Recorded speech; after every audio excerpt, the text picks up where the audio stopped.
Cooler Master just launched their MasterLiquid Pro 240. It's actually one of their kind of refreshed lineup, sort of replacing the Neptune 120 and 240 XL and M. And well, we're going to take a look at it in this video, so do stick around.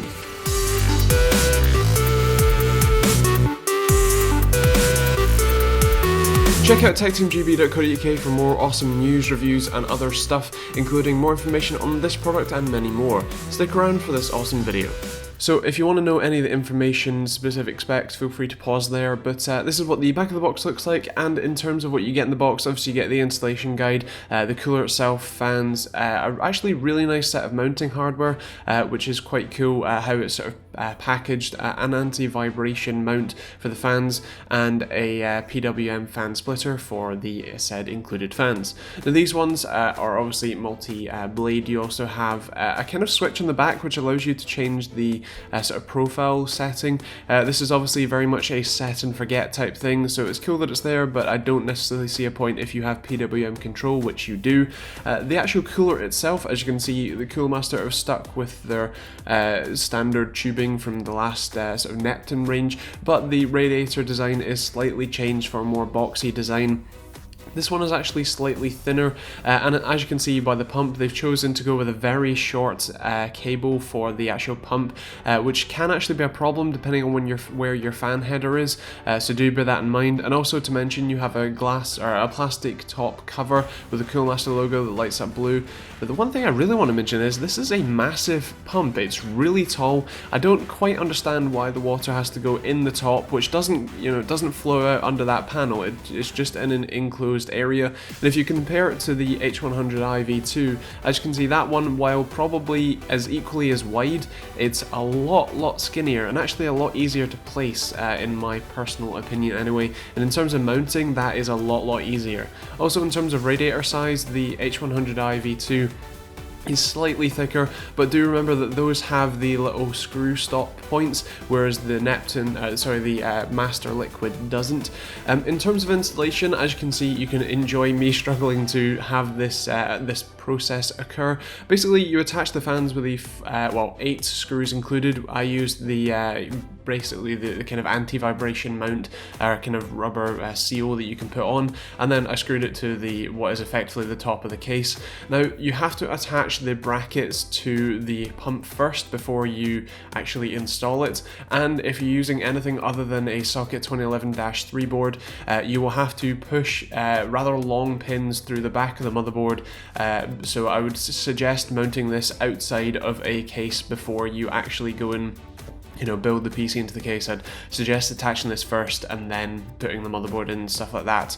Now, once it is powered up, it does work rather nicely in terms of temperatures, as you'll see in just a second. With this FM2 chip running at full chat, we're seeing about 65 degrees maximum, which is actually pretty awesome. And obviously with the blue LED, it does look alright once it's in the system, although as I said, it is a rather big pump and feels like they've kind of gone backwards a little bit here, but at least in terms of temperatures, I am pretty happy with it, and it does seem to perform very well across a wide variety of chips as well, so don't worry too much about performance there. So as you saw, in terms of installation, this isn't a perfect one. In fact, I actually feel like they've kind of downgraded the Cooler Master Neptune 120XL and the 240M that I've checked out before were absolutely fantastic with the spring-loaded screws that were built into the pump, or at least you could attach to the side of the pump first, and that was very easy to install.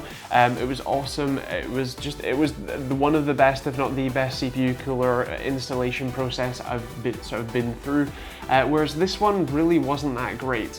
The sort of very small and twiddly sort of nuts that go on the end of the screws, which are coming through the motherboard, which, by the way, if you've not got someone else to hold the back plate, that will fall off, and then you're going to have to, I don't know, tape it on or something if you've only got one person.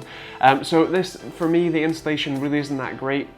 And considering this costs the same price as a Corsair H100i V2 that I've literally just checked out, or at least at the time of filming anyway, it's, for me, I'd personally go for the Corsair one in terms of installation, styling, because the pump is a lot thinner. It's actually a lot quieter as well. The fans on this one seem to be a little bit louder than I was expecting, and while it did a really good job of keeping the CPU nice and cool, or at least relatively anyway, about 65 degrees under full Prime 95 load with GPU load as well, it just wasn't as impressive to me, and for me I'd still go with either Cooler Master Neptune 120XL or 240M or the Corsair model as opposed to this one, because really this isn't my favourites, especially in terms of installation or styling.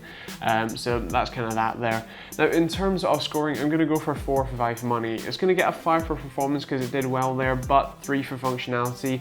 Although I do want to mention though that the actual packaging it came in was really quite nice, and the fans, despite being quite loud, did feel really nice, very rubbery, anti-vibration mounts everywhere, and the switch on the back that allows you to change the sort of speed profile type things was quite cool, although being on the back of the fan means it's hard to change, so you're going to have to kind of set and forget type thing, which isn't ideal.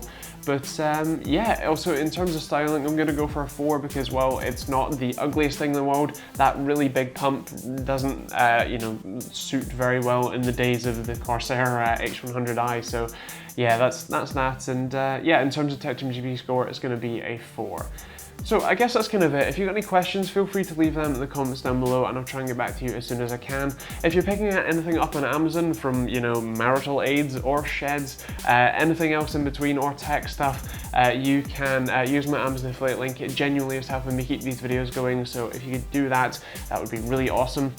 Feel free to subscribe as well and like or dislike depending on what you thought, but as I said, let me know in the comments down below what you did think, and yeah, check out some of the other videos. I've got far too many, so yeah, go enjoy them, and yeah, thanks for watching. We'll see you all in the next video.